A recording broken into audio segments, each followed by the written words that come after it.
Hey guys, this is Utsav Banka, and in today's video we're going to talk about the OnePlus Nord. There has been an obscene amount of hype around this phone and I've got to hand it to OnePlus. They know how to do this. So the OnePlus Nord is their offering in the mid-range segment. They're re-entering this mid-range segment now that their flagship killers have moved on to become flagships of their own and cost anywhere about 45,000 to 60,000. The OnePlus Nord starts at 25,000 with the 6GB RAM and the 64GB storage variant, but that's not going to be available up until September. The two other variants that are going on sale in August are the 8GB RAM and the 128GB storage that retails for 28,000 and the 12GB RAM and 256GB storage that retails for 30,000. OnePlus has done something like this in the past with the OnePlus X, but that didn't really catch a lot of eyes. I think that the OnePlus Nord is going to be very different. So let's set aside the crazy amount of hype around this phone and just look at its value. I think that the OnePlus Nord is a very well thought out and very balanced phone. In this price point, there are a lot of other smartphone manufacturers like Vivo, Oppo, Xiaomi, Realme that follow this strategy where they go all out on one particular feature and then just cheap out on everything else. So if you have the latest Snapdragon 800 series processor, they'll give you a very average camera. If you have an amazing camera, they'll cheap out and give you an LCD display. Or if you have the latest AMOLED display, then they'll give you a very low refresh rate. You get my point. It's not their fault, I don't blame them. At this price point, you need to be very cost conscious and decide where you want to invest and where you don't. The OnePlus Nord is a very well thought out phone and has given a lot of thought in the kind of phone that it wants to be. So let's take a look at each aspect of this phone in detail. Firstly, the screen. You've got a 6.44 inch bezel-less screen with a hole punch for the front camera that's absolutely gorgeous to look at. You've got a full HD AMOLED display and a 90Hz refresh rate. This is a very rare combination to see in this price point. You get the amazing colors and the sharp pixels with the AMOLED display, as well as the very smooth and fluid user experience with the faster 90Hz refresh rate. Moving on to the performance, it's got the Snapdragon 765G chipset. Now, this is not the best chipset out there. At this price point, you do get a lot of phones which have the latest Snapdragon 800 series processors. But like I mentioned earlier, you'll probably be missing out on some other features in those phones.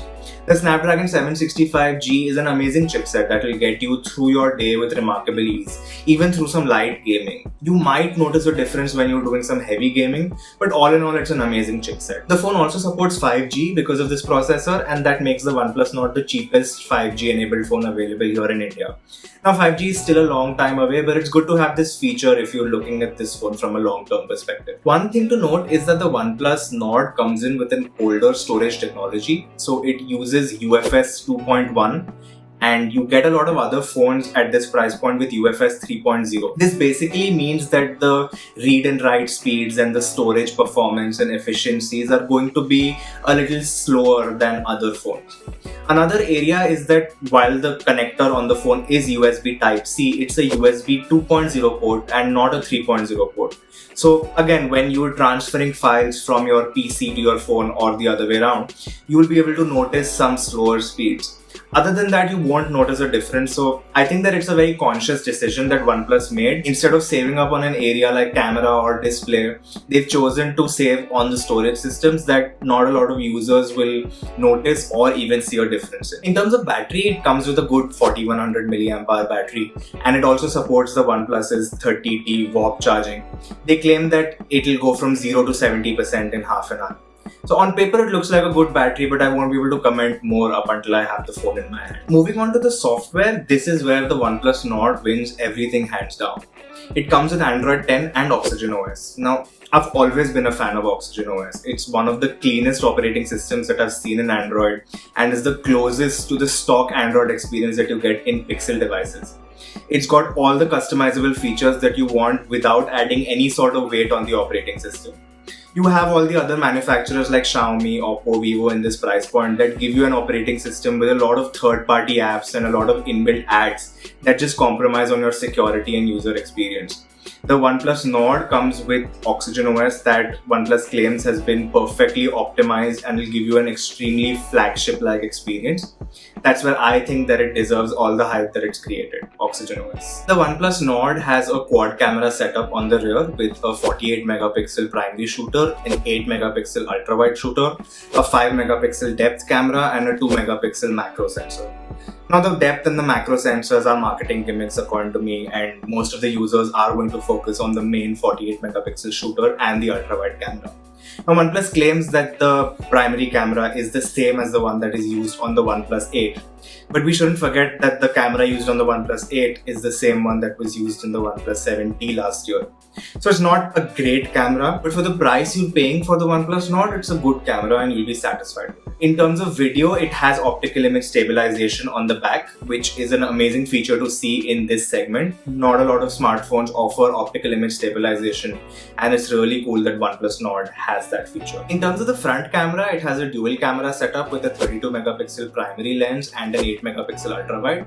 It's amazing to see an investment in this area that gives you an ultra wide sensor on the front as well, so you can capture a lot more of your frame with that sensor. Both the rear and the front cameras support 1080p recording at 60 frames per second, but it's very strange to see that the rear camera supports 4K video at 30 frames per second, but the front camera supports it at 60 frames per second.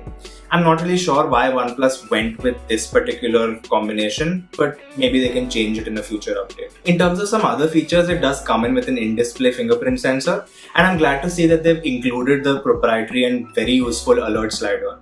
At this price point, it's really good to have that. To conclude, the OnePlus Nord is an extremely well thought out and very well balanced phone. I won't say that it's got the best feature in any particular segment, but it's got a very well-rounded and gives you a very stable and consistent feature set across the phone. So in terms of the battery, the camera, the display, and Oxygen OS, it's absolutely amazing. They have cut corners in terms of the processor a bit and the storage technologies. But at the end, I think they've invested in the areas that matter the most. And I think that the OnePlus Nord is going to be a very successful phone at this price point, and that is something that you guys should look at very seriously if you're considering a phone in that price range.